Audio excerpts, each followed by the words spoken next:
Ini jam untuk leyeh-leyeh ya, tapi ya teman-teman berkenan meluangkan waktu itu sesuatu banget lah buat kita ya. Sebenarnya judulnya ini sih ngobrol santai sebenarnya ya, sharing session gitu.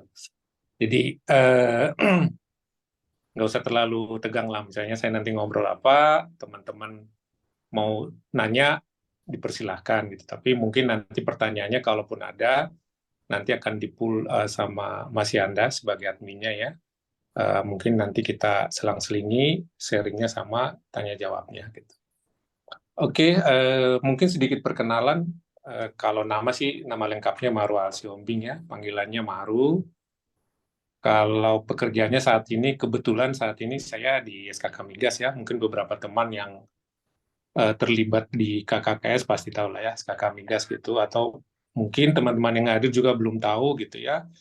Gambaran singkat aja kalau SKK Migas itu regulator di bidang hulu migas gitu.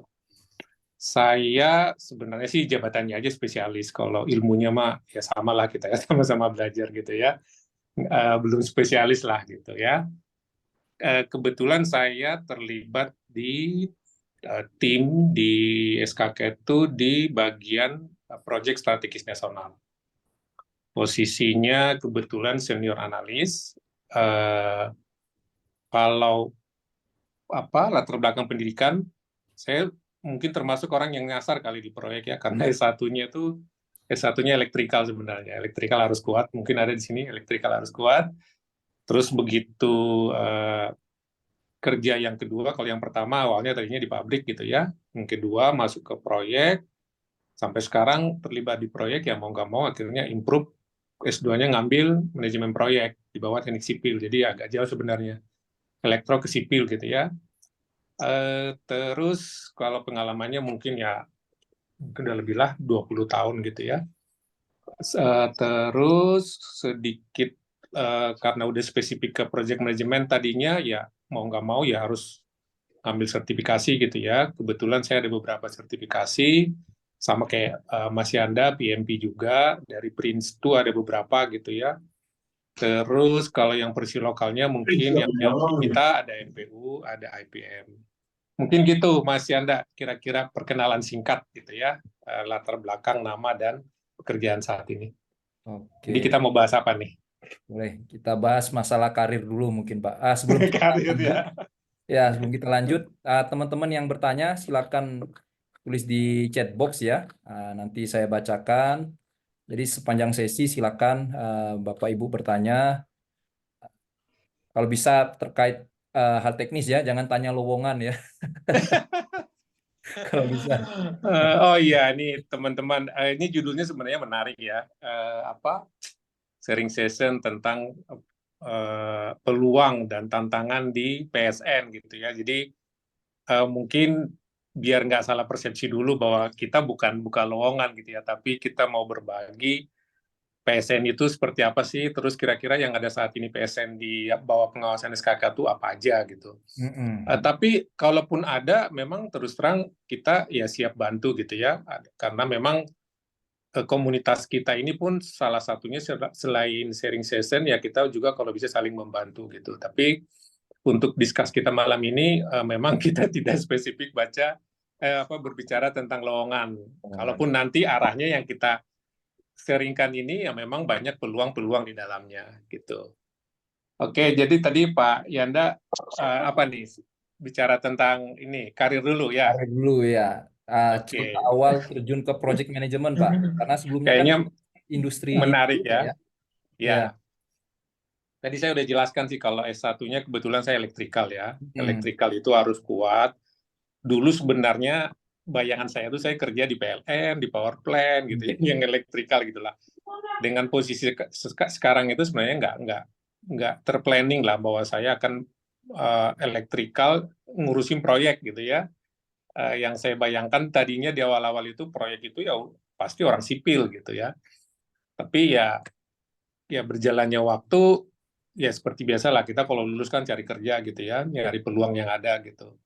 Pertama saya kerja di pabrik korek api cuma 6 bulan, nggak betah gitu ya. Terus nyoba keberuntungan di proyek. Kebetulan pertama waktu itu di proyek Aceh.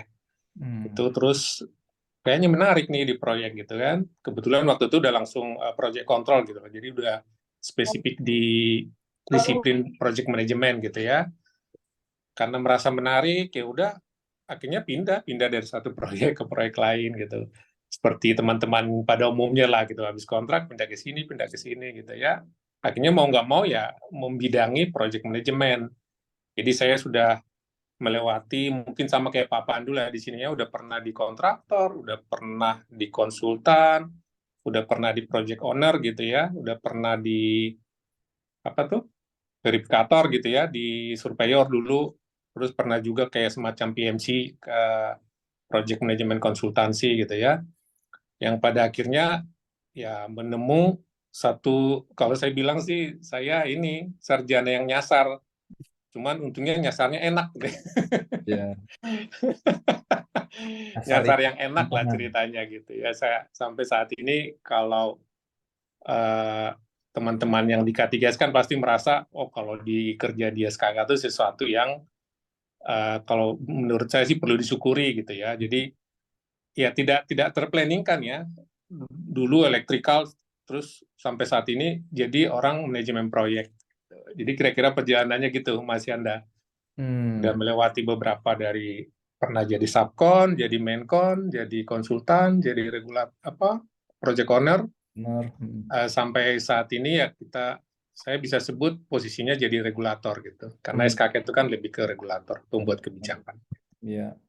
Itu kira-kira teman-teman. Kalau perjalanan ke SKK-nya, Pak, berarti sebelumnya kan terakhir sebelum ke SKK di klien, Pak, Pak Maru ya. Sebelum di SKK itu kebetulan saya waktu itu masih TPC di Pertamina Training Consulting. Jadi hitungannya itu sebenarnya kayak MPS ya. MPS tapi skop kerjanya tuh semi konsultan. Jadi kita lebih ke advice gitu ya. Advice bikin schedule, bikin kelengkapan kontraktual untuk bid segala macamnya gitu. Nah, singkat cerita waktu itu ya udah posisi lagi tesis tuh waktu itu. Terus ada teman cerita, ini SKK, dulu namanya masih BP Migas ya. BP Migas nih butuh yang background-nya project management gitu. Ya, biasalah. Langsung gercep gitu ya, apply, terus ya ngikutin prosesnya segala macam. Ya udah, 2011 bergabung di SKK sampai sekarang. Gitu, Pak Yanda. Kalau sedikit saya singgung nih masalah ordal, seperti apa Pak? Kalau Pak Maru lihat ya, ini boleh dijawab, boleh enggak sih? Kalau Ordal apa nih, ordal tugas. apa nih? Misal kita punya kenalan orang dalam, entah itu kita sebagai anak dari anggota dewan atau kita bagian dari dinasti sebelumnya gitu ya. Apakah itu terjadi Pak gitu di BP Migas secara umum ya, secara umum. Mungkin di semua sektor ada kayak gitu. Cuman apakah ini mendominasi atau enggak kalau kalau pandangan Pak Maru? Kalau memang mau dijawab silakan. Kalau enggak apa-apa Pak. Kalau sekarang sih namanya bukan BP Migas lagi ya. Jadi awal saya masuk itu BP Migas ya dengan kejadian yang dulu mungkin teman-teman ngikutin berita gitu ya, bubar, terus ganti nama jadi SKK Migas. Ya, Kalau ya, pertanyaannya begitu sih, jujur memang kalau kita bicara ya mungkin nggak cuma di Indonesia ya, ya. di seluruh dunia mungkin metode seperti itu tuh bukan hal yang pasti hal yang umum lah ya. Misalnya kayak nggak usah saya ngambil contoh lain lah. Misalnya saya punya posisi penting gitu, saya punya anak yang cari kerja, mungkin saya akan prioritaskan anak saya dulu gitu. Nah itu saya pikir sih hal yang biasa ya. Cuman mungkin kalau pertanyaannya apakah mendominasi, ya saya nggak bisa jawab juga ya karena saya bukan termasuk orang yang mengikuti jejak ordal gitu. Jadi saya Iya, nggak tahu ininya baik, baik, gitu Pak. baik, baik. Oke, kita langsung ke topik utama ini, Pak Maru, mengenai Siap, siap. proyek strategis nasional, Pak. Dan mungkin kita bedakan dulu ya, apa itu hulu dan hilir migas, Pak. Mungkin teman-teman masih belum paham atau masih rancu atau belum terlalu dalam perbedaan antara hulu migas dengan hilir migas. Nah, mungkin Pak Maru bisa ceritakan. Oke, jadi saya nggak tahu ini pesertanya berapa orang ya? Bisa dilihat 50 Pak, 50 48 50. kedua. Beberapa sih saya lihat udah familiar dengan oil and gas ya. Eh, Kalau bicara bedanya apa sih hulu sama hilir gitu ya? Kalau kayak kami ini kan di hulu gitu ya, hulu dan hilir gitu. Sebenarnya kalau kita lihat, kalau teman-teman mau browsing di Google sebenarnya banyak ya, skematik antara hulu dan hilir. Nah, kalau hulu itu kami itu kita mulai dari pencarian titik minyak sampai nanti diproduksi. Nah, sampai di situ kami. Nah, di luar itu mulai dari distribusi ke pipeline, ke pabrik segala macamnya itu udah bagian hilir gitu. Jadi kalau kami itu ibaratnya gampangannya tuh sampai minyak ngucur diproses atau gasnya ngucur diproses jadi produk. Nah, itu bagian dari SKK. Dulu sampai situ aja gitu. Hmm. Hmm. Bagian hilir masih di bawah kontrolnya SKK, Pak. Kalau bagian hilir itu, jadi kalau kita ngelihat skenario-nya, ini kebetulan saya memang, mohon maaf kalau untuk teman-teman yang tidak familiar dengan oil and gas, saya memang nggak menyiapkan materi, tapi gampangannya gini, SKK itu mulai dari ngebor, ngucur gas atau minyaknya, terus diproses, udah sampai situ aja. Jadi nanti gasnya setelah diproses mau dijual ke PGN, mau ke mana, itu udah bagian hilir. Hilir itu kalau kita sebutnya BPH migas gitu ya. Jadi kita Hmm. hanya sampai produksi aja, kotak-kotak split of work-nya gitu.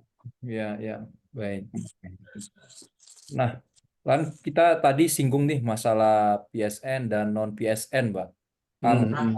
Apakah yang membedakan PSN dan non PSN itu apa, Pak? Mungkin jelasin dulu PSN ini apa biar teman-teman tahu ya. Oke, jadi gini, kalau ini saya sharing dari sisi ini ya, apa SKK Migas gitu ya. Jadi kami di SKK Migas itu tuh berbicara tentang manajemen proyek itu ada dua sebenarnya, dua bagian besar gitu. Jadi satu yang tim yang mengontrol dan memonitor yang proyek PSN, satu yang non PSN. Nah, kalau PSN itu sebenarnya kalau kita mau googling itu tuh kriterianya jelas ya. Misalnya budgetnya di atas 100 miliar, Hmm. terus tingkat kompleksitasnya tinggi, terus tentu kalau tingkat kompleksitasnya tinggi pasti melibatkan banyak stakeholder gitu ya. Terus dia masuk dalam renstra menengah gitu. Jadi dalam waktu setahun atau 3 tahun ke depan itu harus on stream. Terus dia punya prospek bisnisnya itu tuh berdampak ke rencana strategis pemerintah. Oh. Nah, itu masuk kategori PSN. Jadi kalau PSN itu sebenarnya bukan cuma ada di hulu migas ya, di Hmm. infrastruktur juga ada gitu ya, di kayak misalnya jalan tol gitu. Itu banyak juga yang PSN. Cuman dalam hal ini saya mau sharing PSN di bagiannya SKK Migas saja gitu. Jadi tadi yang membedakan itu aja Pak Yana dan teman-teman. Jadi Hmm. selain dari budgetnya mungkin di atas 100 miliar, dia punya kalau dia dikerjakan punya impact ke renstranya pemerintah, terus dalam jangka 2-3 tahun atau 5 tahun itu udah harus selesai, dan dia istilahnya apa ya, memberikan dampak keekonomian yang signifikan gitu. Jadi dia masuk kategori PSN. Nah, dikategorikan lagi kenapa harus PSN dengan kriteria tadi itu, memang kalau PSN itu tuh perlakuannya khusus gitu. Misalnya kalau kayak perizinannya sebisa mungkin dipersingkat, koordinasi stakeholdernya sebisa mungkin disimplify gitu. Jadi ibaratnya kalau bahasa gampangnya gini, kalau PSN itu pokok E. Jadi misalnya ada orang yang menghambat, ya harus diselesaikan gitu. Ada izin yang menghambat, harus cepat diselesaikan. Hmm. Ada orang yang kalau kita bicara bahasa lapangannya gitu ya, ada orang yang ngeyel gitu, ada orang yang jadi penyebab terlambatnya satu faktor, itu harus diselesaikan. Nah, itu konsepnya PSN di situ. Jadi dia punya perlakuan khusus gitu. Mulai dari perizinan, pembahasan, persetujuan budgetingnya itu Hmm. benar-benar dibikin akselerasi, di speed up lah, gitu, dibandingkan dengan proyek-proyek yang non PSN. Gitu. Tapi kalau yang proyek non PSN juga tetap punya target gitu ya. Cuman kalau yang PSN itu memang dia punya perlakuan khusus. Perlakuan khususnya itu tadi ya karena itu tadi ya, kalau sekalinya dia telat, impact-nya ke ekonomian kan akan sangat sangat signifikan gitu ya. Jadi sebisa mungkin segala proses, segala kegiatan yang ada di dalamnya tuh sebisa mungkin nggak boleh delay gitu. Itu kira-kira Pak Yanda dan teman-teman PSN. Hmm. Kalau durasi Pak ya, kan yang pengalaman atau pengetahuan pendek saya, seandainya ditemukan satu titik sumber minyak atau sumber gas, Hmm. sampai itu siap dieksplorasi dan dikomersilkan, itu kan ada FS, terus ada FEED, terus segala macam. Ya. Dengan nilai yang 100 M tadi, Pak, itu durasinya berapa lama, Pak, bisa sampai komersil? Katakan hari ini kita ketemu nih satu titik di waktu tertentu. Ya. Nah, kalau kita lihat timeline secara umum ya, kalau di kita itu kan tadi studi-studi penemuan itu kan kita nyebutnya itu POD ya. Sampai nanti POD-nya disetujui, plan of development-nya disetujui gitu ya. Oh. Atau bisnis case-nya lah. Bisnis case-nya disetujui kira-kira di titik A ada sekian sumur, kalau ini dibor butuh dana sekian, butuh fasilitas ini, sehingga nanti butuh pendanaan sekian. Proyeknya sekian lama gitu. Nah, setelah POD itu kita biasanya kan masuk ke FEED dulu. Hmm. Yang paling cepat setahun gitu ya. Habis itu POD setahun, habis POD setahun, FEED setahun, terus habis itu kan EPC. Oh. EPC itu biasanya antara 2 sampai 3 tahun. Ya, let's say 3 tahun lah gitu ya. Kalau ada delay-delay mungkin 3,5 atau 4 tahun. Itu udah 6 tahun. Dimulai dari POD ke FEED, itu kita bicara ideal kalau semua lancar gitu ya. POD-nya setahun, FEED-nya mungkin 1 sampai 2 tahun, 3 tahun total, EPC-nya 3 sampai 4 tahun, berarti 7 tahun. 7 tahun terus jadi komersial ya mungkin kalau pertanyaannya berapa lama gitu ya, mungkin antara 5 sampai 7 tahun baru bisa jadi duit gitu. Jadi bisa dikomersialkan. 7 tahun. Baik, baik. Nah, kalau baru-baru ini kan penemuan di Aceh itu, Pak ya, sama di Kalimantan, yang di bawah eh, saya lupa ini sama Mubadala ya, yang di Dari ah, yang dari Abu Dhabi itu. Nah, itu berarti kemungkinan besar akan komersil lagi paling cepat 5 tahun kemudian ya, Pak Marwi ya. Jadi gini, tadi gambaran PSN udah dapat ya. Mm-mm. Pertanyaan selanjutnya kan teman-teman gini, ya karena topiknya juga sharing session peluang di PSN gitu ya. Mm-mm. Yang mungkin bisa saya sharing saat ini bahwa di kami itu sekarang ada 4 PSN yang on progress. Jadi Oke. tadi ada kalau yang Tangguh Train 3 kan udah on stream ya, udah production, kita anggaplah itu udah selesai di tahun 2023. Itu termasuk PSN juga. Hmm. Terus proyeknya Pak Indra Pandu juga udah on stream tahun lalu gitu JTB. Jadi kita udah nggak anggap lagi gitu ya. Nah, yang akan on progress ke depan itu yang besar itu ya memang saat ini ada 4. Hmm. Satu UCC, ubah dari compression. Sebentar, saya baca dulu ya biar saya nggak salah. Ya, oh, Pak. Nggak salah judul ya. Jadi ada satu UCC itu dikelola oleh BP ya. Judulnya itu ubah dari Field Development, Carbon Capture Utilization Storage sama Compression. Jadi nanti di UCC sendiri kalau satu PSN itu package pekerjaannya sendiri itu udah banyak. Gitu. Jadi package besarnya aja ada 3 gitu ya. Ada ubah dari Field Development, ada Carbon Capture Storage sama Compression. Nah, turunan di bawahnya ini nanti banyak juga package-package pekerjaannya. Nah, itu baru satu UCC gitu ya. Terus ada Genting Oil. Genting Oke. Oil itu punya Malaysia itu nama proyeknya Asap Kido Merah. Nah, posisinya bersebelahan dengan UCC tadi. Nah, habis itu ada namanya IDD, Indonesia Deepwater Development, Gang North, yang kemarin temuan deepwater yang termasuk terbesar dalam sejarah gitu ya, yang akan di-develop oleh Eni dan Chevron. Banget, mami kata kadang Nggih, maksudnya Terus ada satu lagi Abadi Masela Impact, mungkin ya ini familiar lah teman-teman yang biasa di K3S gitu ya. Nah, kalau bicara proyeknya ini nama 4 proyek PSN yang on progress gitu ya, on progress mulai dari 2023 sebenarnya udah mulai gitu ya. Cuman kalau kita lihat kalau kayak UCC itu kan on streamnya 2027. Terus kalau Abadi Masela tuh kalau semuanya lancar gitu ya, kita berharap target on streamnya tuh 2029.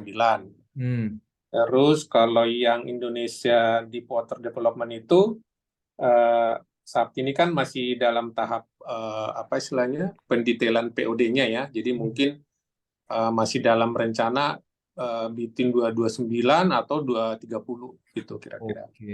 Nah, kalau mungkin kan kita bicara project itu selain target on stream, mungkin budget kira-kira budget investasinya berapa gitu ya. Iya, betul Pak, betul. Nah, kalau dilihat sebenarnya ini angka kisaran aja ya, karena saya kan belum bisa menyampaikan angka yang fix karena kan masih proses nih ya.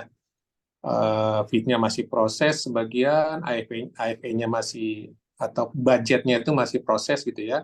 Tapi kalau kita mengacu ke POD yang sudah ada, untuk PSN sendiri itu budgetnya kira-kira 4 miliar US dollar. 4 miliar US dollar. Kira-kira berapa rupiah tuh Mas Yanda? Ini dikali 15 T ya. Kira-kira 15 ribu berapa tuh? ya, dikali 15 T itu sekitar 60 T ke atas ya totalnya, Pak. Ya. Coba kita yang hadir malam ini dikasih 1% aja lumayan kan? 1% misalnya Mas Yanda jadi konsultannya. Terus siapa lagi saya sebutin dulu nih ya. Saya lihat dulu. Misalnya Pak Joko nih. Pak Joko ini kan ahlinya KSRA nih. Jadi ahli RIS dapat 1%. Pak Indra Pandu ahli planner dapat 1%. Coba. Mbak Yeni, misalnya nggak tahu Mbak Yeni posisi apa nih gitu ya. Beberapa orang karena saya kenal, saya sebutin aja gitu ya. Coba kita bayangkan ya. Dari PSN aja peluang kita sebenarnya bisa dibilang sangat besar ya. Peluangnya itu gini loh, kita berbicara, ini kan saya posisi di regulator. Kita belum berbicara sebagai project owner. Di bawah project owner ada lagi tuh, ya Mencon, ya vendor, supplier, banyak banget gitu ya. Jadi kalau teman-teman yang hadir di sini tuh berpikir, kira-kira peluang apa ya kalau kita bicara PSN gitu ya. Jangan berasumsi, wah ini saya jadi bagian di SKK-nya atau bagian di project owner-nya, ya mungkin bisa aja. Tapi kalau kita lihat lebih detail ke bawah gitu, mungkin peluang-peluang kita tuh banyak. Bisa sebagai ketua badan Mencon, bisa sebagai vendor, bisa sebagai banyak banget gitu ya Pak Yanda. Terus industri yang padat ini ya Pak ya, padat modal sama padat karya ya, apa ya, saya takut salah juga ini yang kalau lagi kita rame, bicara PSN itu ya investasinya pasti tinggi. Proyek yang besar-besar 4 ini kita bicara skopnya aja udah kebayang stakeholdernya sebanyak apa gitu ya. Kita sebut saja misalnya nih kayak UCC. UCC itu kan nanti kan dia kayak pakai modul-modul gitu ya. Jadi udah kebayang lah 400 something lah modulnya itu akan dikerjakan di yard. Bayangkan kita mengerjakan 400 modul di yard itu butuh orang berapa banyak? Butuh engineer berapa banyak? Butuh planner berapa banyak? Butuh dokumen kontrol berapa banyak gitu ya? Butuh risk spesialis berapa banyak? Itu baru satu project. Itu baru di yard-nya. Belum lagi nanti ketika dia sudah moving ke site, installation-nya multidisiplin, udah pasti butuh gitu ya. Masuk ke commissioning, pasti butuh disiplin tertentu. Jadi kita satu proyek aja bisa ngebayangin gitu ya, satu proyek investasinya sekian, kira-kira peluang apa sih yang bisa saya berkontribusi di dalamnya gitu. Nah, teman-teman silahkan dipikirkan gitu ya. Saya kebetulan kan nggak kenal semua nih teman-teman, tapi kira-kira bisalah membayangkan, oh dengan adanya penemuan-penemuan PSN saat ini, kira-kira saya tuh bisa terlibat di mananya. Apakah saya di vendornya, apakah saya di konsultan, apakah saya di project owner, atau malah mungkin di lebih lagi di regulator, saya nggak tahu gitu ya. Nah, Mm-mm. ini peluang-peluang yang teman-teman praktisi project management ya yang ada di grupnya Mas Yanda lah khususnya ya, bisa melihat banyaknya peluang-peluang kita baru berbicara PSN. Belum lagi kita bicara yang proyek non PSN gitu ya, karena di kita juga kan banyak tuh proyek-proyek yang non PSN yang akan on stream di 2024 itu banyak. Misalnya Medco Natuna gitu ya, Hmm. ada West Natuna yang Mako gitu, ada Banyu Urip Infill Plastik itu Juli 2024, Medco Natuna Juni 2024. Nah, West Mako itu Q4 2025. 2025 itu. Saya sambil baca data-datanya dulu ya. Ya, boleh boleh Pak. Supaya saya nggak salah sebut. Mm-mm. Ada juga ini Hidayah Petronas Carigali. Itu on stream-nya Q1 2027. Ini tidak masuk PSN, tapi ini termasuk proyek yang gede. Proyek Oke. yang gede pasti ya kebayang lah. Kalau proyek itu kan kita berpikir EPC-nya aja kan udah kebayang. Kira-kira apa sih bagian dari EPC gitu ya. Engineering pasti butuh multidisiplin gitu ya. Mm-mm. Procurement butuh multidisiplin. Construction, installation, commissioning pasti butuh disiplin. Terus ada lagi Medco Natuna itu yang Bronang Gas. Hmm. Itu kemarin kebetulan sudah on stream ya.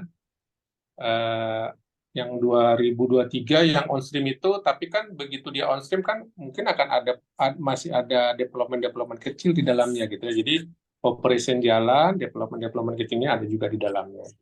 Banyak sebenarnya, Mm-mm. banyak proyek-proyek yang menurut saya kalau teman-teman tertarik gitu ya untuk mengelaborate gitu, peluang-peluang di hulu migas itu tuh banyak, banyak sekali. Itu yang tadi aja yang 4 PSN aja udah membutuhkan, yang saya bayangkan ya. Ya, ya. Saya kebetulan kan ngawasin yang UCC sama AKM gitu ya. Itu aja kita kadang udah pusing mikirin PMT-nya si K3S-nya gitu. Karena kan approval-nya ke kita gitu ya. Mm. Itu aja kita udah mumet tuh metani gitu. Dari semua PSN itu AKM sama UCC itu belum termasuk yang eh, complicated dibandingkan IDD sama Masela gitu ya. Jadi bisalah kita bayangkan gitu kalau Mm. dengan 4 PSN aja sebenarnya peluang-peluang kita yang praktisi-praktisi itu ya sangat sangat banyak menurutku. Mm-mm. Mm-mm. Baik. Mungkin kalau ada pertanyaan dari Pak Pandu, silakan Pak Pandu.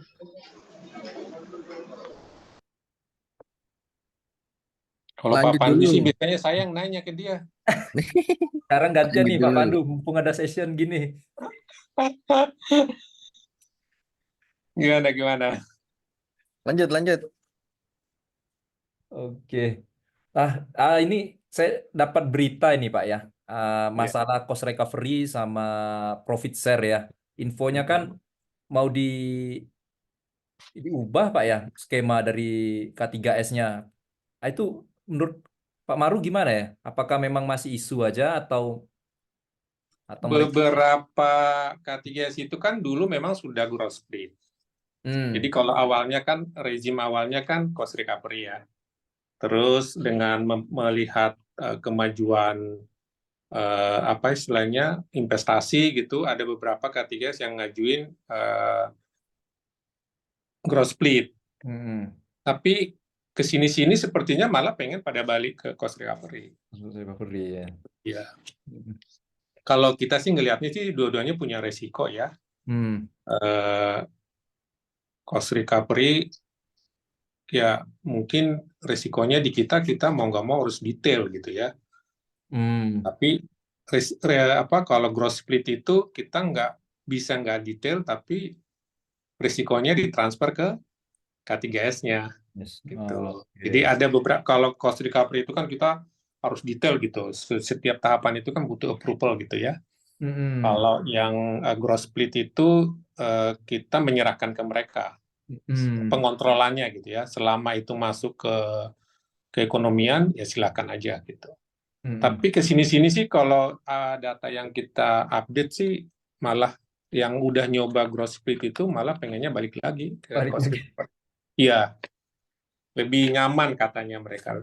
Oh, lebih nyaman pakai cost recovery, Pak ya.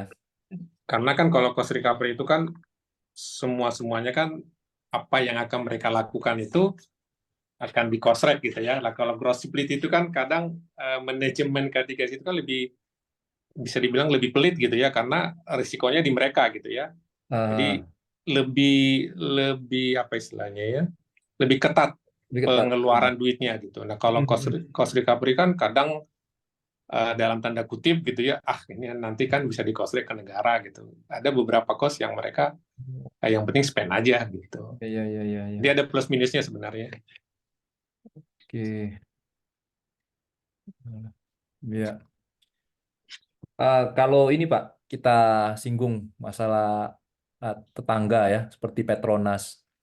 Mhm. Kalau kita melihat apa sih yang menjadi penyebab kita sebagai bangsa atau sebagai K3S-nya Indonesia itu ya Pertamina dan Medco kalau kita lihat hari ini itu kalah saingnya dengan Petronas apa kalau kalau kita lihat Pak?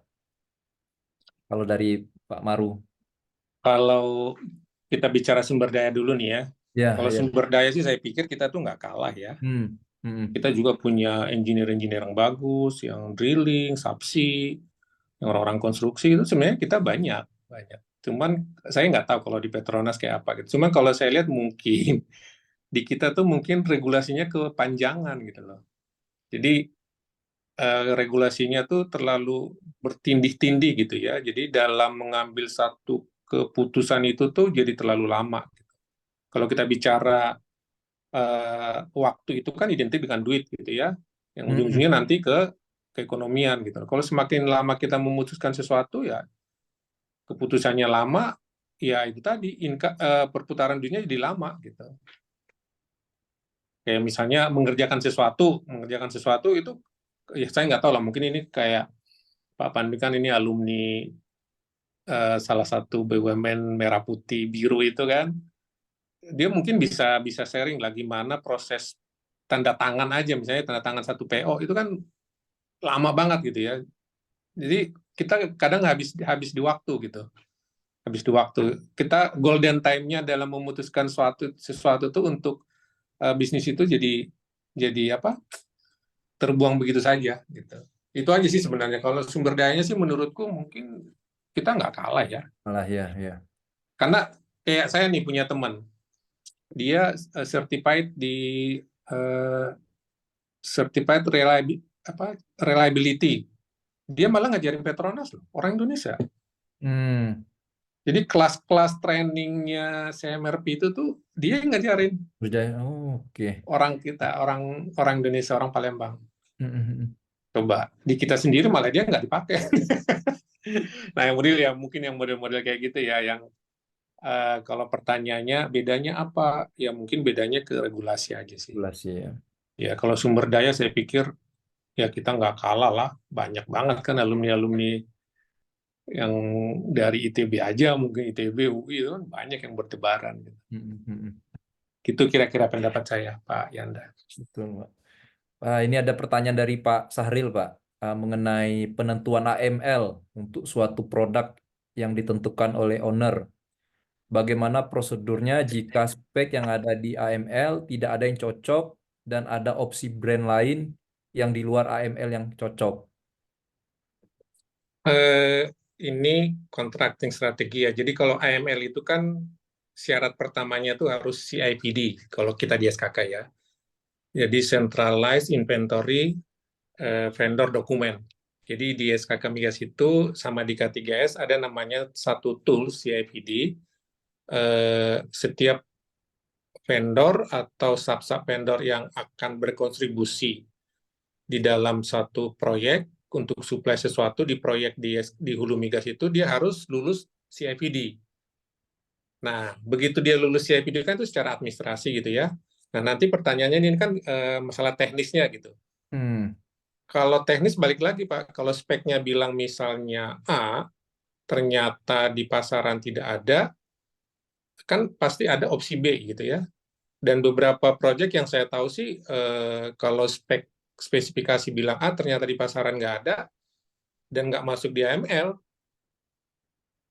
mau nggak mau kita harus rubah spek yang mendekati gitu. Nah, kalau Hmm. memang dia spek yang mendekati ini belum ada di AML, ya direvisi AML-nya. AML-nya ya. Ya.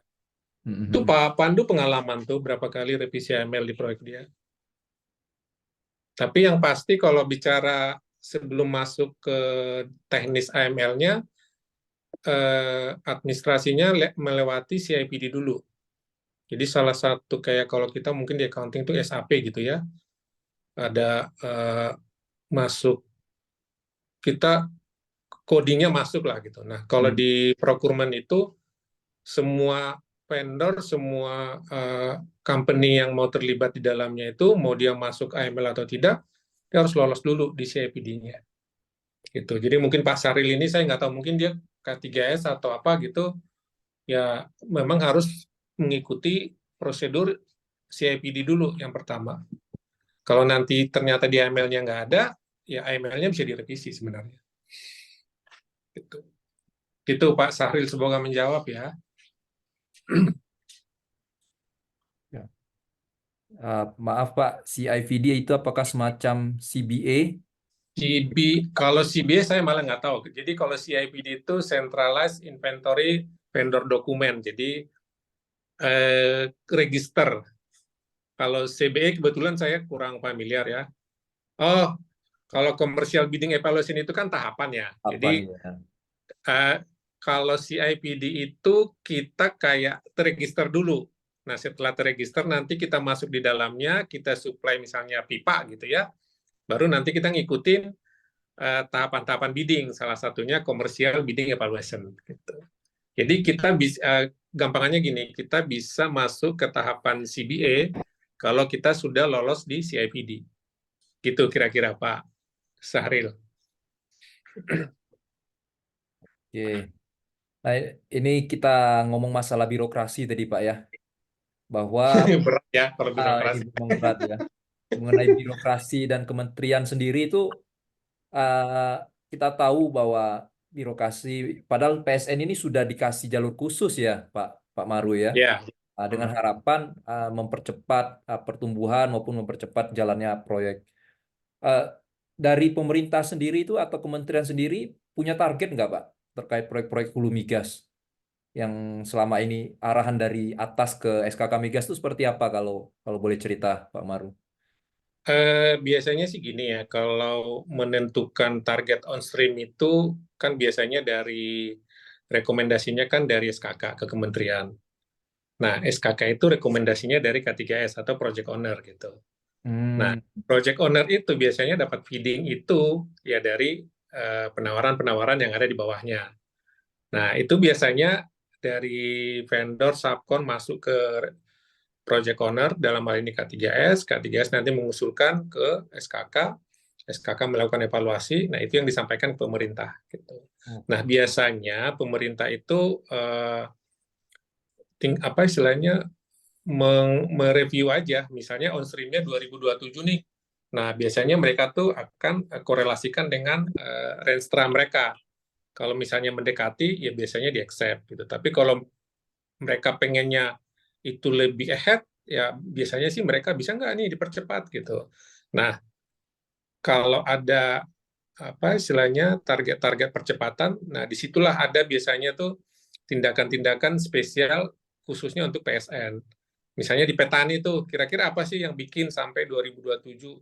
Oh ternyata perizinan. Nah nanti kita evaluasi itu perizinan bisa nggak sih dipercepat gitu, dievaluasi semua.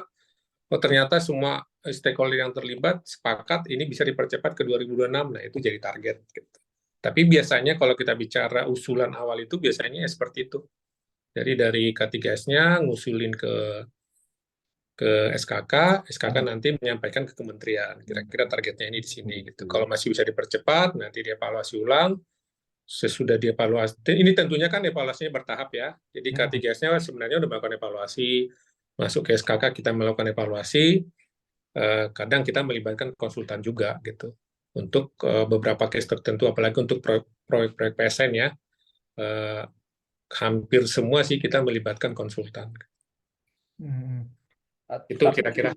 dari pemerintah itu ada target Pak ya. Artinya gini, yang saya tahu itu kalau bisa 1 juta barel itu yang dicapai dulu untuk produksi. Hari ini kan masih 600 atau 800 ribu barel yang kita kita produksi. Hmm.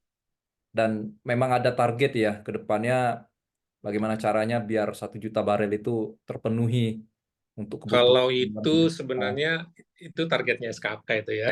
Oh gitu. Jadi target SKK 1 juta barel itu ya kita distribusikan ke semua K3S mana yang bisa memungkinkan untuk mendukung itu gitu. Makanya dengan untuk mendukung itu kan kita penemuan-penemuan lapangan baru, pengeboran baru itu kan sangat masif sekali saat-saat ini gitu. Itu sebenarnya target dari SKK ya. Kakak ya. Ya, Oke. ya pemerintah lah ya. Sekarang kan pemerintah juga. Regulator dari yang diberi wewenang sama pemerintah. Ya, ini Oke. Pak Faris nanya nih, Pak Maru izin bertanya. Ntar saya bacain ya. Ya, boleh Pak. Untuk proyek Hidayah Petronas rencananya seperti apa ya? Apakah tie-in menuju PPSO? Terima kasih sebelumnya.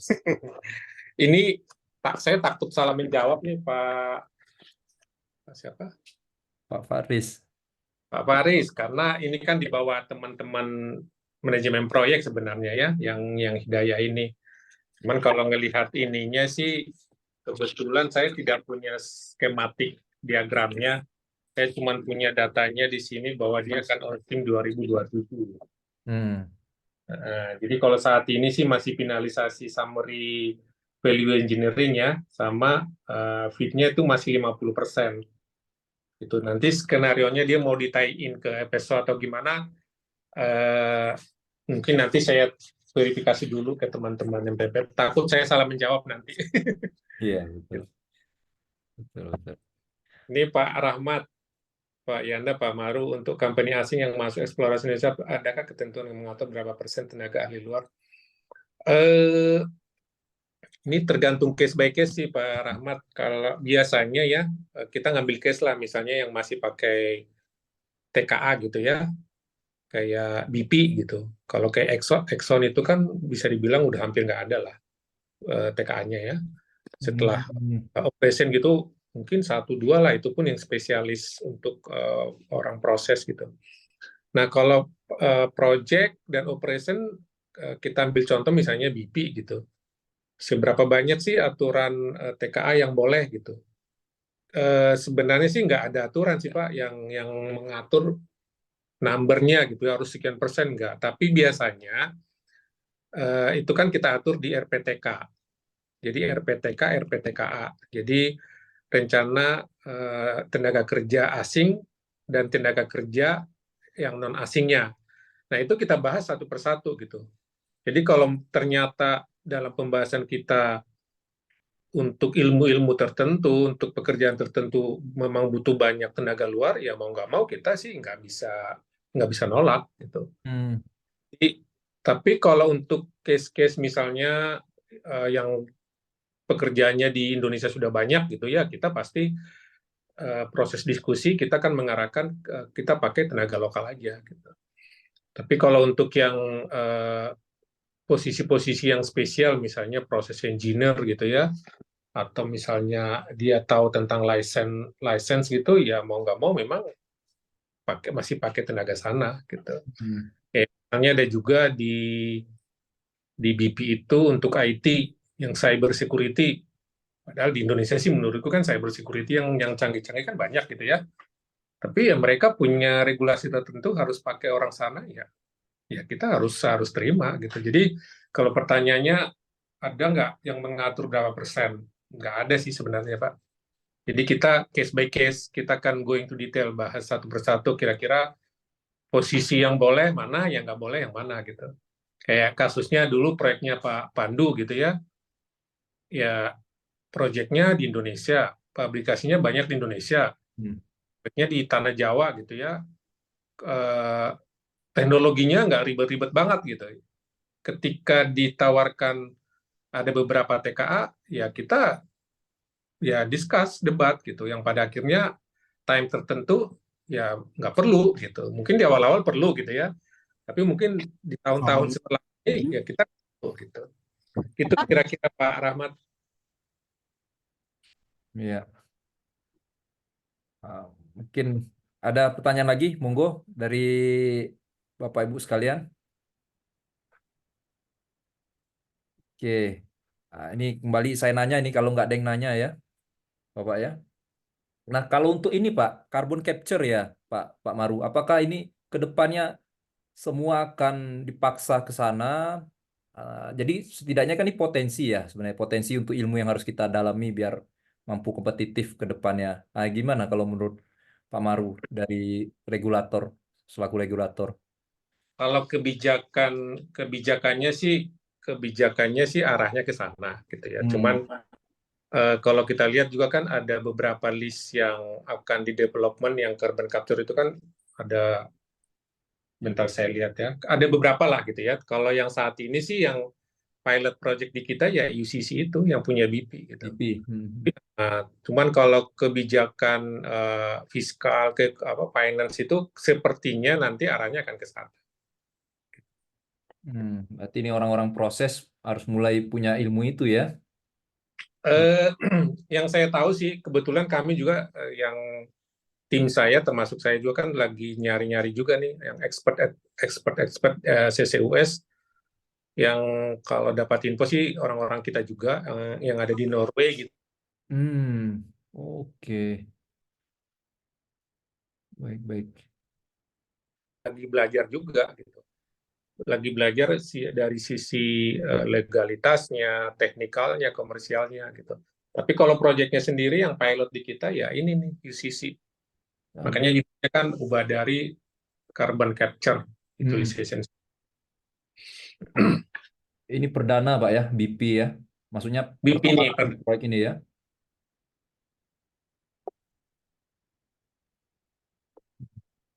Nah, ini ada pertanyaan dari Pak Magenta, Pak Maru. Nah, izin bertanya, maaf jika di luar topik. Jikalau meniti karir dari hilir, yaitu di ETEDA, Receiving, Storage, Distribution, dan mau coba ke hulu migas, apakah secara keilmuan yang harus dipersiapkan apa saja, Pak? Jadi dari hilir mau ke hulu, secara keilmuan apa saja yang harus dipersiapkan?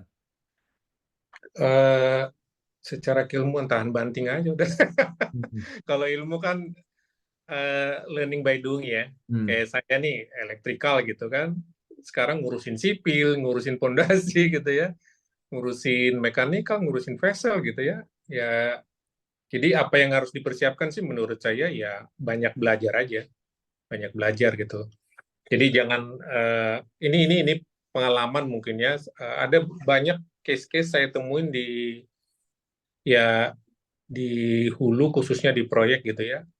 Orang kita tuh memang tidak semua, tapi memang cenderung tuh malas improve gitu. Jadi kalau udah di satu ya udah itu aja dipelajari gitu. Jadi kalau pertanyaannya apa yang harus disiapkan menurut saya sih ya banyak-banyak belajar aja. Belajar tentang proses bisnis di hulu itu kayak apa gitu ya. Peluang-peluang di hulu itu seperti yang saya jelaskan tadi, bicara proyek aja peluangnya banyak gitu. Bicara tentang pengeboran, pengeboran itu kan ilmunya banyak gitu ya. Hmm. Detail-detail saya nggak tahu kalau Pak Magenta ini spesifik background-nya apa gitu ya. Mungkin orang berpikir hulu itu kan hanya teknik, hanya engineer gitu ya. Di hulu itu juga banyak ada ahli hukum gitu ya, ada orang ekonomi, ahli-ahli ekonomi untuk close out gitu.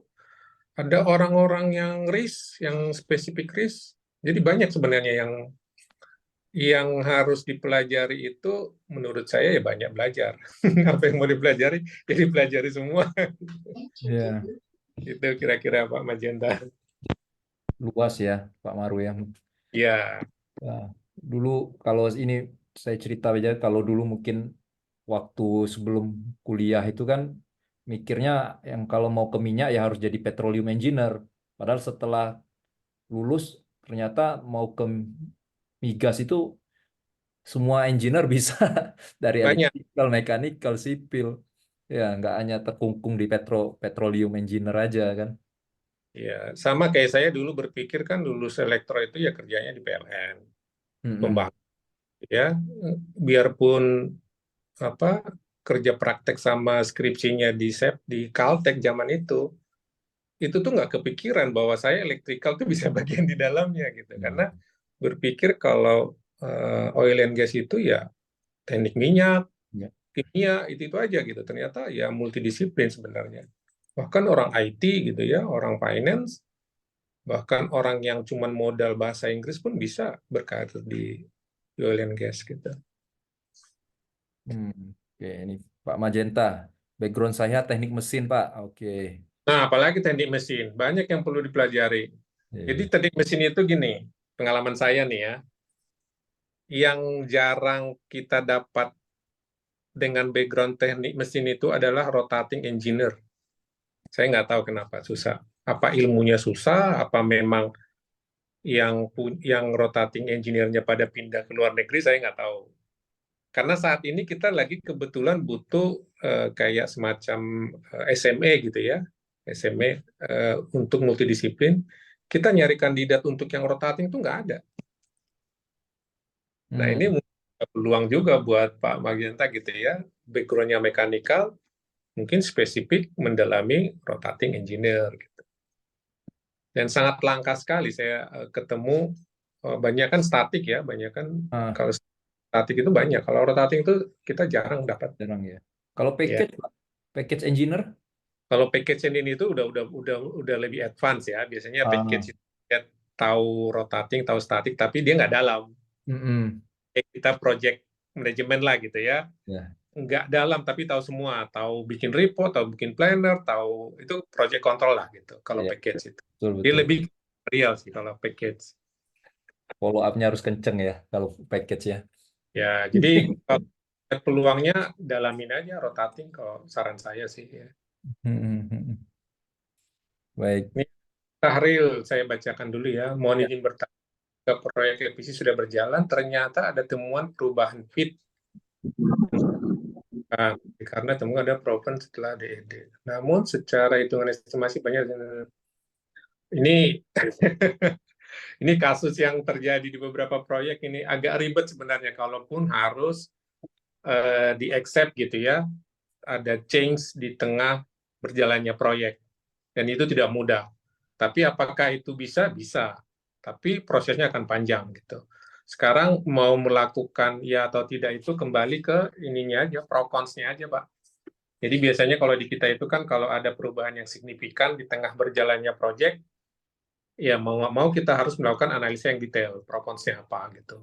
Pro cons-nya apa, nanti kita escalate ke manajemen, biasanya manajemen yang mutusin. Apalagi kalau impact schedule-nya panjang gitu ya, terus impact cost-nya juga gede, itu biasanya memang mau nggak mau harus escalate. Tapi bisa nggak berubah? Bisa. Ada beberapa kasus proyek. Jadi change-nya itu tuh ketika proyeknya udah berjalan. Oke, ini Pak Faris lagi Pak nanya masalah Bukit Panjang Petronas. Target completion-nya kapan ya Pak? Nah, itu saya harus lihat datanya dulu ya. Ada nggak di sini kira-kira? Bukit Panjang Petronas ya. Bukit Panjang Petronas. Kalau nggak ada di sini berarti nggak termasukin ini. Kalau yang Petronas di sini yang saya punya datanya cuman yang Hidayah, Petronas Karigali. Ini kebetulan sih yang proyek-proyek yang kita awasin ya, yang PSN maupun non PSN. Kalau yang Bukit Panjang Petronas, sebentar. Kok nggak ada ya Pak Faris di sini? Pak Faris ini dari K3S mana? Mungkin Pak Faris kalau mau open mic boleh? Ya, sekaligus kenalan. Ya, kenalan boleh Pak Faris. Kok nggak ada ya? Maksudnya kameranya. Ya. Silakan Pak Faris. Kok ini kayaknya bukan Ya. K3S. Dari K3S mana, Mas? Salam kenal Pak Maru. Iya. Enggak, saya plannernya aja Pak di EPSO Pak. Oh, di FSO-nya. Di sini nggak ada. nggak masuk dalam nggak masuk dalam mappingnya project-project yang menjadi target ya. Mungkin berarti di luar, masih jauh kali ya. Kebetulan list yang saya punya ini yang satu PSN sama yang on stream di 2024 sampai 2027. Mungkin kalau saya lihat detailnya sih pasti ada ya, tapi kebetulan di data saya nggak punya Mas. Nanti ya kalau kapan-kapan saya bisa cari di kantor dulu. Masya Allah. Baik, baik. Mungkin Pak Faris, monggo kalau ada pertanyaan lanjutan. Pak Maru, Pak Yanda, mungkin saya ini ya Ah, nambahin nih sebelum kejauhan nih yang pertanyaan Pak Syahril. Menarik nih kalau ada perubahan fit. Boleh ya, nambahin dikit ya. Itu Pak Pandu tuh kasusnya tuh. Karena saya 3 project itu ada perubahan fit semua. Nah, kalau perubahan fit biasanya kita nggak akan melakukan ini ulang, kontrak ulang. Kalau kontrak ulang gitu ya, kan retender. Nah, tergantung perubahannya. Biasanya itu kan perubahan ditetapkan juga. Nggak boleh lebih dari 10% kan gitu kan. Kalau ada perubahan 10% berarti kan ah ya dievaluasi kembali kontraknya, bisa jadi retender gitu ya. Nah, selama batas itu nggak melebihi gitu ya, 10% itu biasanya kan menjadi change. Nanti akan dilihat cost impact-nya sama schedule impact-nya itu seperti apa dengan perubahan. Apakah itu memang fit itu perubahan untuk optimalisasi atau memang fit itu tidak bisa digunakan gitu ya. Ada dua case gitu ya. Setelah fit verification, detail design ternyata nggak bisa digunakan atau fitnya itu berubah. Ya itu tadi dua, itu yang dicek schedule sama cost, kita lihat gitu ya. Tapi yang udah biasanya fit itu memang optimalisasi ya, optimalisasi sama ya pasti ada lah namanya dari basic ke desain, dari basic ke detail desain pasti ada perubahan gitu ya. Tapi kalau memang perubahannya fit, misalnya kita lihat perubahan fitnya itu karena apa gitu ya, karena misalnya apakah karena dari sisi proses ataukah memang ternyata eh, tidak tidak memenuhi waktu schedule-nya ketika mau didetailkan gitu ya. Banyaklah perubahannya, tapi intinya sih selama tadi batas 10% itu masih bisa tercover dan schedule-nya itu tidak menendang jauh ya, hanya dilakukan ini change aja, change ya. Kontrak pasti berubah, namanya ada perubahan pasti kontrak berubah. Nah, kita tinggal lihat aja perubahannya itu berapa banyak. Tadi 10%, kalau misalnya lebih dari 10% akan biasanya menunya ke retender. Nah, kalau retender pasti panjang banget minta persetujuan lagi dan sebagainya gitu ya. Itu sangat panjang. Jadi memang sangat-sangat dihindari untuk sangat besar. Kalau ternyata bisa perubahannya sangat besar ya, dicek lagi siapa yang ngerjain fitnya gitu ya. Kok bisa lolos? Kira-kira itu sih pengalamannya. Karena 3 project saya kebetulan pengalamannya mengalami perubahan fit. Memang ada yang nggak fatal, tapi ada juga yang optimalisasi, ada juga yang memang nggak bisa dikonstruk. Yang sekarang gitu ya, yang sekarang itu memang berubah fitnya karena nggak bisa dikonstruk. Ya ada beberapa yang perlu dirubah lah gitu. Itu sih pengalamannya. Terima kasih. Thank you Pak Pandu. baik. Izin Pak, open mic Pak. Oke, silakan Pak Sahril. Iya, selamat malam. Saya Syahril. Wah, Eh, Pak Saril ya. iya, saya juniornya Pak Maru nih di MPUI Pak. Oh, angkatan berapa? 2015 Pak.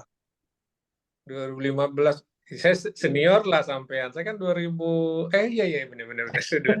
Masih juniornya Pak Bapak. Syahril ini senior ini, Pak. Sampai lupa ya. Ngetes berarti bukan hanya ngetes itu tapi. Enggak Pak, saya ya pengalaman aja sih. Cuman ya baru sekali sih waktu itu. Cuman pertanyaan saya, kalaupun misalnya sudah terjadi perubahan di proyeknya itu sudah terjadi change kontrak, apakah fit-nya itu direvisi kembali atau bagaimana Pak? Atau fit itu kan kita udah berubah ya, ternyata fit-nya nggak sesuai dengan DED-nya kan dan IPC nggak. Artinya kan fit itu kan bisa kita nyatakan nggak valid lagi kan fit itu kan gitu. Karena secara engineering juga sudah nggak proven lagi kan. Nah, pertanyaan saya, kalau itu sudah dikonstruksi, sudah di IPC, apakah fit-nya itu direvisi lagi atau bagaimana Pak?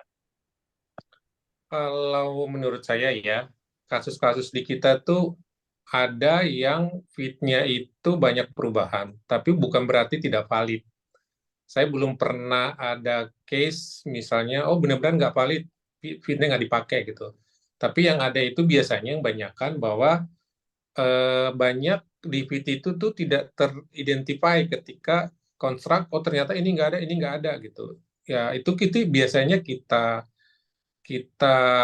masukkan di dalam kategori change. Tapi balik lagi, change-nya itu kalau impact-nya gede gitu, misalnya, oh ternyata impact cost-nya sampai 40%, ya itu mau nggak mau memang harus di-escalate ke manajemen, dan itu akan lama prosesnya gitu. Yang saya uh, temuin beberapa Banyurip dulu ya, Banyurip banyak change dari fit-nya itu sama JTB juga gitu ya, tapi bukan dalam kategori fit-nya tidak valid.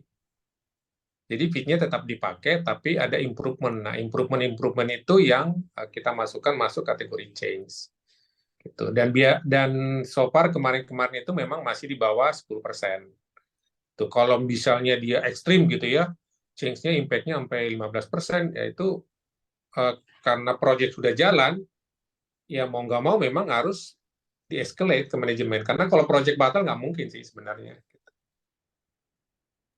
Gitu kira-kira Pak Saril.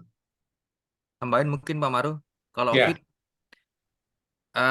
JTB itu termasuknya ya, kan ada perubahan dari fit itu ya, JTB itu yang saya sebelumnya itu kan ada perubahan dari fit. Itu memang bukan melakukan refit sih, tapi itu part of detail engineering juga gitu kan, karena fit verification itu ya. Nah, hanya impact dari perubahan fitnya itu menjadi change order. Itu sih biasanya. Nah, tadi Tapi yang dilihat. valid, kita masih menganggap fitnya valid. Betul. Ya improvement lah gitu ya. Ya. Karena Nah. sudah dikunci biasanya Pak Syarul Pemaru ya, udah dikunci bahwa project ini target produksinya seperti ini. Jadi memang dari fit itu sudah diverifikasi untuk memenuhi target produksi sekian gitu ya, dengan budget, bukan budget ya target produksi sekian lah gitu, dengan fasilitas ini. Kalau perubahannya fitnya total kayaknya jarang sih, biasanya paling penambahan perubahan ya detail engineering gitu ya. Tapi optimalisasi lah ya. Pak Syaril berbagi juga kalau memang kenyataannya ada Nah, itu menarik itu tuh kalau bisa. menarik itu dibahas apa kira-kira apa gitu faktor-faktor yang menyebabkan sebuah fit jadi nggak valid gitu. Ya, memang ada. Apa ya? Mungkin sih si pembuat fit ini instansi yang belum tidak terlalu experience Familiar. di oil and gas gitu Pak. Gitu. Ya mungkin dari kampus gitu misalnya gitu kan, yang dia belum experience belum terlalu banyak gitu di oil and gas gitu Pak, sehingga apa namanya keilmuan di textbook sama di praktis itu mungkin Beda. agak berbeda gitu Pak. Ya bukan kita menyalahkan kampus ya, cuman kenyataannya experience memang yang di sini yang berbicara sih Pak. Ya, Pak. Kalau dari kasus kayak gitu ada juga Pak di proyek kita tuh, bahwa apa istilahnya survei dari studi dari kampus itu sama sekali tuh nggak applicable dengan di lapangan. iya. Itu kita nggak batalin Pak. Jadi studinya itu tetap dianggap ada, actual di lapangan itu karena deviate dari studi jadi change. Gitu. Nah, kalau ada misalnya pengalaman Pak Saril ternyata di company Bapak bisa menyatakan bahwa fit ini nggak valid, itu menarik juga Pak, bisa dibahas. Kalau kampus kan biasanya kita bukannya nggak mau sih, tapi kan memang belum pernah lah studi dari beberapa kampus yang biasa kita pakai gitu ya. Kalaupun kenyataannya tidak applicable, kita berani bilang itu nggak valid. Oke Pak. Jadi, studinya jalan gitu. Iya Pak, makasih Pak. Ya, sama-sama Pak Saril. Ini ada pertanyaan dari Mas Evan nih. Saya basicnya planologi, tapi menjadi PC di kontraktor migas multidisiplin. Poinnya mempelajari SOW, role pekerjaan, serta paham analisa harga satuan. Tapi aktualnya PC di kontraktor ini fokus menagih progres gitu. Bagaimana menurut Bapak? Jadi gini Pak Evan, kalau project control yang kerja setahun 2 tahun, kayak gini-gini mah biasa Pak, dijalanin aja. Memang project control itu kan kerjanya apa sih? Ya nagih schedule, nagih progres, bikin invoice gitu ya. Tapi saya pikir itu bukan sesuatu pekerjaan yang salah. Justru dengan proses-proses itu nanti Dari situ belajar dari nagi progres dulu, bikin schedule, itu akan bertahap. Saya pikir sih sah-sah aja ya. Tapi kalau memang stagnan di situ-situ ya balik lagi mau apa banting setir atau gimana gitu. Tapi pekerjaan itu memang bagian dari pekerjaan project control. Dan saya yakin setiap project control pasti mengalami hal yang sama. Dulu saya juga gitu sih.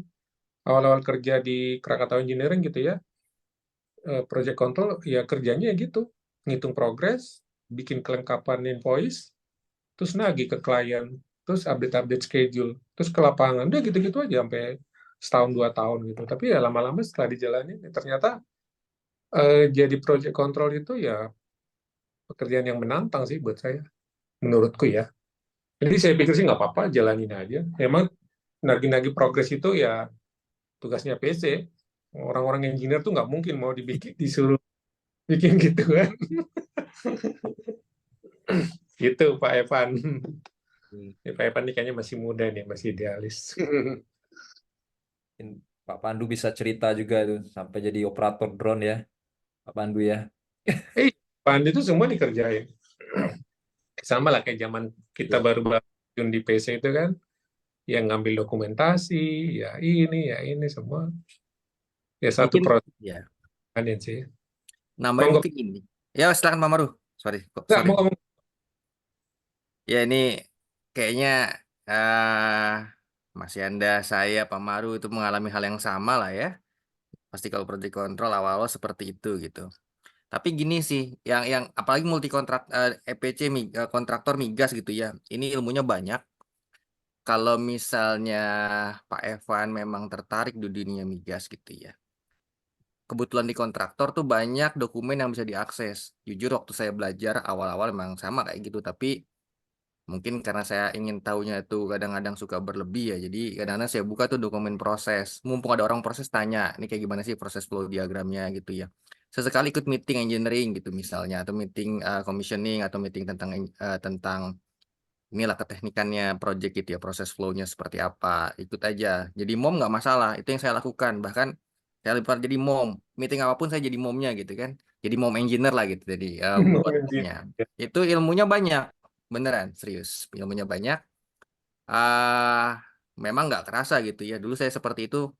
Bahkan di mana ya akhirnya setelah tahu banyak itu ya kesempatannya muncul aja. Memang nggak akan kelihatan gitu ya. Effortnya memang di luar project control yang kita lakukan planner. Tapi dengan melakukan tadi gitu ya, kita mau ilmunya A sampai Z ya lakukan yang di luar kebiasaannya. Misalnya tadi ada proses dokumen dibaca-baca. Misalnya kalau misalnya project oil and gas, udah belajarin project nih misalnya biasa desain basis gitu ya, desain basis atau project desain basis atau proses desain basis gitu ya, dipelajarin seperti apa. Sekarang apalagi YouTube banyak gitu ya, dipelajarin aja. Jadi nggak melulu tentang harus eh yang ekstrim-ekstrim lah, tapi dari yang kecil-kecil gitu ya, belajar tentang proses dokumen, electrical itu seperti apa, single line itu seperti apa, instrumen kita belajar instrumen itu apa sih, dokumennya apa yang dikerjakan. Jadi pas nagih pun nagihnya nggak asal ini harus selesai. Kapan harus selesainya? Jangan cuma target. Kenapa harus selesai sekarang? Misalnya PNID kenapa harus selesai? Supaya misalnya bisa lanjut proses selanjutnya. PFD kenapa harus selesai? Harus bisa lanjut proses selanjutnya. Kira-kira kayak gitulah. Ya banyak sih dipelajarin sebenarnya kalau kontraktor. Saya juga dulu dari Rekin sama seperti Pak Maru dari Rekin juga ex-Rekin. Ya kayak gitu memang kerjaannya tapi ya dijalanin aja. Sama satu lagi mungkin orang ngelihat project control itu, ini kalau mau jujur ya, di project control itu suka dianggap tuh nggak meaning gitu ya. Dianggap kayak ngerecokin, progres mulu. Tapi ya memang itu pekerjaan yang menantang sih. Seperti yang Pak Pandu bilang gitu ya, justru banyak kesempatan belajar lainnya. Kita bisa akses dokumen apa aja gitu ya. Bisa selama kita mau belajar apa aja bisa. Gitu. Jadi dinikmatin aja Pak Evan. Kayaknya semua project control tuh pasti ngalamin itu. Itu Pak Yanda dan teman-teman. Ini pengalaman Pak Maru nih, ketika visit ke lapangan, ketemu sama engineer-engineer muda atau yang masih baru, apa kesan-kesan ya Pak? Baik positif maupun negatif mungkin ya, biar biar yang masih muda-muda ini sedikit kepecut Pak Maru, biar ke depannya proyek-proyek nasional kita ini kan gede-gede nih, 60 Positifnya triliun, dulu. Pak. Ya, positifnya ya. ya. Tapi biasanya kalau ketemu engineer yang muda-muda tuh suka iseng nanya, anaknya siapa gitu. Biasanya kalau yang muda-muda itu sudah apa istilahnya posisinya bagus, itu pasti seseorang gitu ya. Bercandanya kita biasa gitu, anaknya siapa gitu. Oh, di sini gitu. Yang malas-malas ya, kita suka bercanda gitu. Positifnya ya mereka termasuk orang-orang yang beruntung saya pikir ya, karena tidak banyak yang seperti mereka mungkin dulu setahun 2 tahun langsung bisa masuk di tempat yang diimpikan banyak orang gitu ya. Bukan berarti mereka lebih pintar yang tidak masuk itu lebih bodoh, enggak. Saya pikir sih ya mereka lebih orang yang beruntung. Jadi itu satu apa excitednya saya kalau ketemu engineer-engineer muda tuh saya berpikir dia orang yang beruntung gitu. Nah, negatifnya itu kadang gini, eh, ini pengalaman saya ya, saya tidak mengeneralisir semuanya, tapi sering saya ketemu kalau engineer-engineer muda itu sudah eh, ketemu di lapangan gitu tuh, itu cenderung tidak mau improve gitu loh. Misalnya, ya udah segitu-segitu aja gitu. Ya karena mungkin dia berada di titik itu tuh tidak melalui fase seperti Pak Evan tadi gitu ya, penuh perjuangan, apa menata emosi, ini saya kok ngurusin progres mulu gitu ya. Tapi suatu saat nanti kan dia akan di posisi yang mungkin yang di luar yang dibayangkan, seperti saya saat ini tidak pernah terbayangkan akan kerja di oil and gas gitu ya. Ya jujur karena saya bukan lulusan top 10 university gitu, kalaupun negeri, tapi kan negeri yang kelas-kelas berapa lah gitu ya. Maksudnya kalah saing lah dengan teman-teman yang punya keberuntungan lulus dari ya let's say lah misalnya universitas terkenal gitu ya. Nah sedihnya kadang di situ sih, muda-muda gitu nggak mau turun ke lapangan, maunya di ruangan gitu. Dan saya sering ketemu, kalau saya ajak ke lapangan gitu, nggak jarang loh yang jawab, panas Pak. Waduh. Itu yang menyedihkan gitu, dalam artian sebenarnya begitu anak-anak muda itu di situ tuh sebenarnya peluang dia untuk lebih belajar banyak itu malah lebih banyak sebenarnya gitu ya. Saya pernah pengalaman tuh punya planner ya. Ini kisah nyata nih, mungkin Pak Pandu tahu juga tuh. Dia tuh nggak mau ke lapangan. Alasannya simpel aja, panas. Padahal posisinya apa coba? Posisinya planner loh. Hmm. Planner itu kan kalau buat saya itu, saya selalu bilang di proyek-proyek yang saya awasin tuh, planner itu tuh eh, prosesornya proyek. Jadi kayak CPU-nya gitu loh. Lo bikin schedule, lo harus punya konsep, harus bisa mendesain sesuatu yang nggak hayal gitu. Nah, ada beberapa case gitu ya, anak-anak muda memang nggak mau ke lapangan gitu ya. Merasa ke lapangan itu tuh bukan sesuatu yang harus gitu. Jadi kayaknya udahlah di kantor aja gitu, cuma apa di meeting di belakang laptop gitu ya. Padahal sebenarnya dibandingkan dengan kita mungkin ya, dibandingkan dengan orang-orang di luar sana, mungkin itu termasuk anak-anak muda yang beruntung gitu. Hmm. Nah, sedihnya ya negatifnya kadang itu sih, banyak saya kalau ketemu tuh kayaknya alergi gitu kalau disuruh ke lapangan gitu. Itu aja sebenarnya. Kalau kapabilitas sih menurutku semua pasti bisa ya. Bisa, cuman kalau memang sudah berpikiran aduh, ke lapangan panas, gerah, itu udah udah punya, buat saya itu udah punya nilai minus lah gitu ya. Tapi ya tidak semua juga, ada juga yang ketemu anak-anak muda. Tapi ini ya pengalaman nyata ya. Justru anak-anak muda yang saya ketemu di lapangan itu yang semangat untuk belajar itu tuh, saya nggak tahu ya. Justru dari kampus-kampus yang nggak terkenal. Hmm. Saya tidak tahu, mungkin kebetulan apa gimana gitu ya. Justru kalau saya ketemu yang lulusan-lulusan yang ya top 10 gitu tuh, ya lebih cenderung ogah-ogahan. Tapi kalau yang dia dari lulusan yang seperti saya ini, kaum-kaum marginal, itu malah rajin loh. Apa Hmm. spiritnya dia untuk improvement itu tuh sangat tinggi sekali gitu. Dan saya sangat appreciate sama orang-orang seperti itu. Itu aja sih pengalaman saya Pak Yanda. Ya, kalau Kalau kita sih suka bercanda biasanya ya itu, anaknya siapa, adiknya siapa gitu, karena ya itu bukan bahasa yang asing lagi di sekitar kita gitu ya. Kalau ketemu anak baru ini pasti ya kalau nggak temen ya ponakan atau siapa ya sekitar-sekitar situ aja. Betul. Baik. Nah, ini kalau ada teman-teman yang mau tanya, monggo ya. Karena mengingat waktu ini. Kalau enggak, nanti saya yang terakhir nanya ini. Teman-teman sekalian, monggo. Biasanya malu-malu sih pada nanya ya. Ya, boleh tulis di chat box kalaupun masih masih takut untuk bicara langsung ya. Kita lompat ke sertifikasi sekarang, Pak Maru. Ini Pak Maru ada banyak sertifikasi ya, PMP, Prince2, dan apa sih dampaknya Pak buat buat karir atau buat pengetahuan kita pribadi, dan secara regulasi seperti apa sendiri dari SKK? Yang saya dengar SKK coba menerapkan bahwa minimal untuk project in charge-nya harus ada sertifikasi atau semacamnya. Nah, mungkin bisa cerita sedikit Pak Maru? Kalau saya kebetulan punya beberapa sertifikasi ya. Saya bukan fanatik sertifikasi, cuman saya punya konsep gini. Sertifikasi bukan segalanya, tapi segalanya dimulai dari sertifikasi gitu. Termasuk mungkin ya ini saya bercerita pengalaman saya ya. Mungkin kayak saya bisa menjalani karir sampai saat ini mungkin pasti ada pengaruh sertifikasi gitu ya. Kalau pertanyaannya penting nggak sih sertifikasi itu ya kembali lagi kita targetnya mau mau apa gitu ya. Kalau buat saya sertifikasi itu buat saya sangat penting. Ibaratnya gini, kalau kita kerja di proyek bidang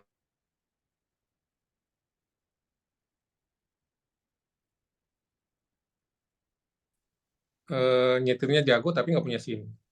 Hmm. Dia punya SIM tapi nggak bisa nyetirnya nggak jago-jago amat gitu. Nah, buat saya sertifikasi itu kayak SIM gitu loh. Jadi kalau saya praktisi project management, saya punya sertifikasi apapun gitu ya, let's say misalnya PMP atau mungkin yang lain Prince2 atau apapun gitu ya, saya itu ibarat supir ngerunning pekerjaan itu ibarat supir gitu, ngerti supir ya? Jadi supir itu kan dia tahu kapan melipir, kapan dia berhenti dulu ngopi, kapan dia ngebut gitu ya, kapan dia harus kasih sinyal ke kiri kanannya bahwa dia akan ngebut, kapan dia akan memperkirakan bensinnya habis gitu. Dia udah punya keahlian di sana. Nah, harapan bayangan saya, persepsi saya, orang kalau punya sertifikasi itu, ya dia sudah punya keahlian di situ misalnya. Nah, pertanyaannya seberapa penting ya kembali lagi ke teman-teman. Cuman kalau ditanya ke saya penting nggak? Penting banget gitu. Kalau misalnya saat ini saya butuh tim gitu ya, misalnya kayak PSN nih, kita lagi develop PMT-nya di project owner-nya. Kalau ada dua kandidat, satu yang nggak certified, satu yang certified, mungkin saya akan milih yang certified gitu. Padahal mungkin belum tentu juga dia lebih jago gitu ya, tapi dari screening aja saya lebih, ini nih ini certified nih, boleh nih kan. Karena saya sudah membayangkan kalau orang yang udah certified itu dia udah punya rambu-rambu. Dia udah ngerti ketika belajar itu dia udah misalnya bicara tentang risk, dia udah ngerti risk itu apa, rambu-rambu risk apa, ngedevelop risk seperti apa, dia udah ngerti. Buktinya dia lulus gitu kan. Nah, kebutuhan di SKK Migas itu sebenarnya saat ini dari dulu sebenarnya sudah ditekankan ya. Kalau untuk project-project manager itu khususnya yang TKA. TKA itu kita sebenarnya berharapnya punya certified project management internasional. Tadinya kita berharap tuh PMP gitu ya. Nah, karena PMP itu kan seperti yang teman-teman yang udah pernah menjalani kan bahwa PMP itu kan relatif susah gitu ya. Nah, itu TK-TK itu pintar ngakalin. Ada yang ngambil yang di bawahnya, misalnya Prince2. Prince itu kan menurut saya sih tingkat kesulitannya masih di bawah PMP gitu ya. Terus ada lagi tuh, ada beberapa lah gitu yang menurut statistik itu ngambilnya mudah gitu. Nah, kedepannya ini memang SKK itu mensyaratkan untuk project-project manager, kalau untuk yang lokalnya harus punya sertifikasi project management. Kalaupun tidak spesifik harus PMP gitu ya, tapi paling enggak ya PMP-nya Persilokal lah yang dikeluarkan oleh IAMPI gitu. Tapi syukur-syukur kalau kita punya project manager yang PMP. Sebenarnya orang kadang bertanya gini sih, emang yakin kalau PM-nya PMP project-nya on time? Ya enggak juga gitu. Tapi paling enggak ada kemungkinan akan jauh lebih baik dengan orang yang tidak certified. Itu kalau konsep saya gitu. Jadi kalau peluang kedepannya tentu nggak sih certified? Kalau saya sarankan sih teman-teman yang disupport sama company, ya ambil aja sertifikasi apapun gitu kan banyak nih, ada PMP, ada yang CCP, ada CCA gitu ya, ada Prince2 gitu. Terus ada beberapa case teman-teman ya company-nya nggak support. Saya pikir sih nggak ada salahnya, investasi aja. Investasi 7 juta, 10 juta, tapi peluang untuk dapat benefit yang lebih itu saya yakin pasti ada. Peluang di sana tuh orang ya seperti tadi logikanya logiknya gitu ya, kalau ada kandidat 2 gitu ya, yang satu PMP, yang satu nggak PMP, saya yakin nih yang milih itu akan cenderung milih yang PMP atau sertifikasi apapun dah. Ini karena kebetulan saya PMP, saya kasih contoh PMP gitu ya. Kira-kira gitu Pak. Jadi teman-teman yang di sini kalau memang di support company, saya sarankan sih ngambil aja. Terserah mau kira-kira mau ngambil yang certified yang mana, apa RIS, apa PMP, atau spesifik apa gitu ya. Kalaupun ternyata ada yang masih harus berjuang sendiri, saya pikir nggak ada salahnya sih investasi buat diri sendiri gitu ya. Jadi ya ambil aja satu, Pak, paling nggak satu gitu, yang memang kira-kira bisa dicapai. Gitu. Ini ada pertanyaan dari Pak Faris nih, Pak Maru, seberapa besar peluang fresh graduate untuk kerja di SKK Migas? Kalau saya mau jawab sih jujur ya, setiap orang tuh punya peluang 100%, tergantung usaha dan keberuntungan. Jadi kalau saya nggak tahu nih, Pak Haris nih, saya kadang kalau ngomong kan to the point ya. Jadi kalau orang bertanya biasanya gitu, kalau pertanyaannya begini sih kita bercandanya gini, ya tergantung kamu pakai memo yang mana gitu kan. Tapi kalau saya karena tidak di situ dan bisa di sana, saya sih selalu positive thinking gitu ya, bahwa setiap orang tuh punya peluang sebenarnya. Peluang itu ya dicari gitu. Misalnya Pak Haris coba aja apply. Mungkin magang dulu gitu ya, magang dulu mungkin, kontrak dulu mungkin kan. Kalau biasanya kalau di SKK Migas itu memang ada beberapa kali open recruitment gitu, kayak 2012, 2014. Nah, ke sini-sini memang agak agak tertutup informasinya gitu ya, tapi saya pikir kalau kita usaha cari info gitu pasti dapat lah. Kalau udah punya niat, impian gitu ya, pasti punya strategi lah gimana caranya, mungkin datang gitu ya, kayak yang di film-film zaman dulu datang ke kantor bawa. Tapi kan zaman sekarang mungkin nggak gitu ya. Bisa aja coba apply dulu, mungkin magang dulu. Kalau magang kebetulan sih kayaknya tiap bulan ada ya, ada kesempatan gitu. Nah, mungkin nanti dari magang dilihat kinerjanya bagus, mungkin kontrak dulu nggak apa-apa. Kontrak setahun, 2 tahun gitu, sambil lihat peluang di tempat lain. Dan satu hal mungkin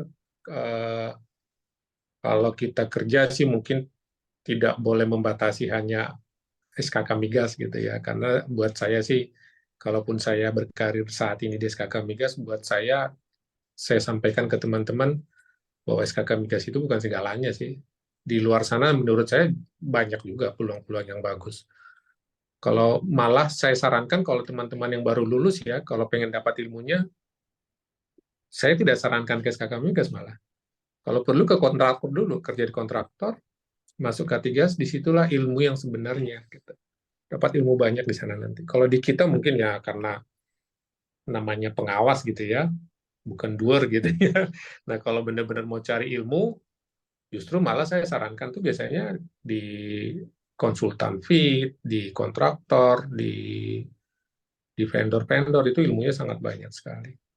Gitu kira-kira Pak Farid. Semangat kalau mau nyoba. Baik, mengingat waktu ya teman-teman, sudah jam 9. Mungkin demikian yang bisa kita bahas pada malam hari ini.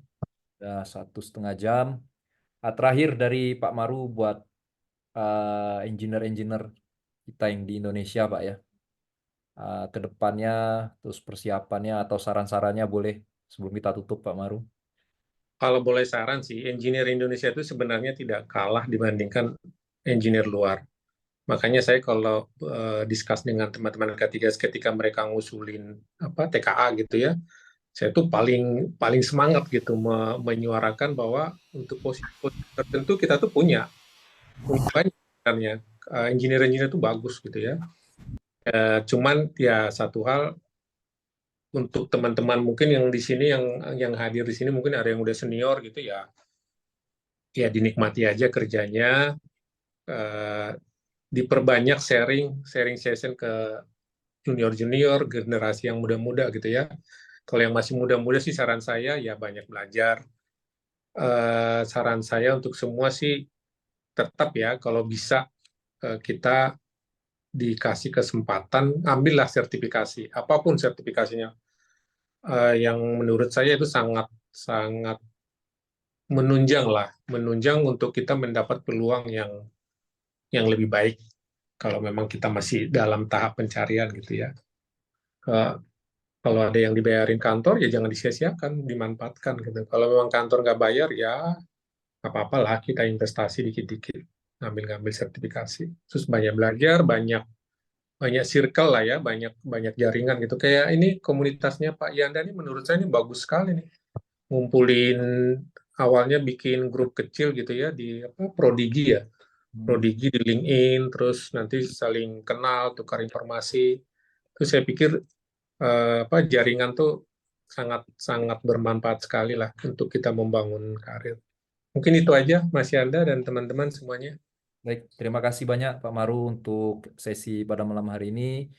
Demikian teman-teman semua, eh, kesempatannya dan waktunya semoga berguna dan bermanfaat. Dan kedepannya semoga kita makin sering ya sharing session dengan Pak Maru dan teman-teman senior-senior yang lain. Demikian yang bisa kami sampaikan. Selamat malam. Assalamualaikum warahmatullahi wabarakatuh. Terima kasih. Waalaikumsalam. Waalaikumsalam. Terima kasih banyak Pak Pak Maru. Maru. Waalaikumsalam. Yanda. Terima kasih Pak. Terima kasih Pak Sehat-sehat. Maru, terima kasih. Terima kasih banyak Pak. Terima kasih Pak Maru dan tim Prodigi. Terima kasih. Selamat malam.